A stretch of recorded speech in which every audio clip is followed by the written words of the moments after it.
Silver gull, Camar Perak. Hi, I am Mr. the Kin. The silver gull is Australia's most common gull, usually, but not exclusively, nesting in large colonies on offshore islands. The silver stealers. Though always seeming so spotless, so graceful and beautiful, the silver gull is a scavenger, and an egg stealer. And stealers, they are. When Kees Hulsman studied the robbing behavior of silver gulls on One Tree Island in the Capricorn Bunker Group in the 1970s, he documented a range of strategies employed by these birds to persuade several tern species to give up their fish catch.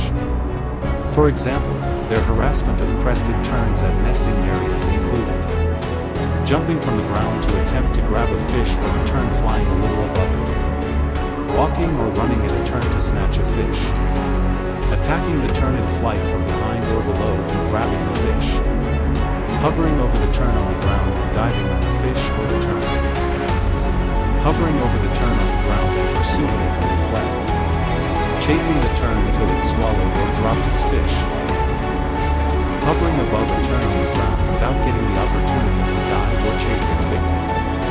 Crested terns, of course, have their own set of defenses, and the gull success rates vary from 0 to a little over 25%.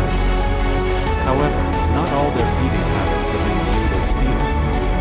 When journalist Charles Perak visited Western Victoria in 1935 to write an article for the Herald, one farmer praised the gulls for their habit of following his plow to pick up and take all the grubs, an activity that he credited with saving his crop from voracious grubs. In the same area, he also described gulls begging scraps from farmhouses, sneaking food from pigsties and scavenging food from factories. Not stealing exactly, more like enthusiastic and innovative scavenging. The silver gull is Australia's most common gull, but it also occurs in New Zealand and New Caledonia. They usually, but not exclusively, nest in large colonies on offshore islands. In his 1935 article, Barrett described the goings-on in large nesting colonies of silver gulls on islets in Lakes Corangamite and Colac in western Victoria. An estimated 50,000 gulls were using the lake system, with 5,000 nesting birds observed on just one group of islets. Life can be tough in many bird breeding colonies.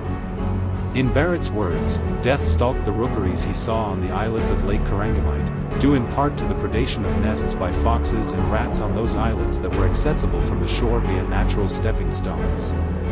The serene simplicity of the silver gull's plumage appears to be at no greater odds with its personality than when it is nesting in a large busy breeding colony. As with many other colony breeding birds, gentoo and rockhopper penguins immediately come to mind.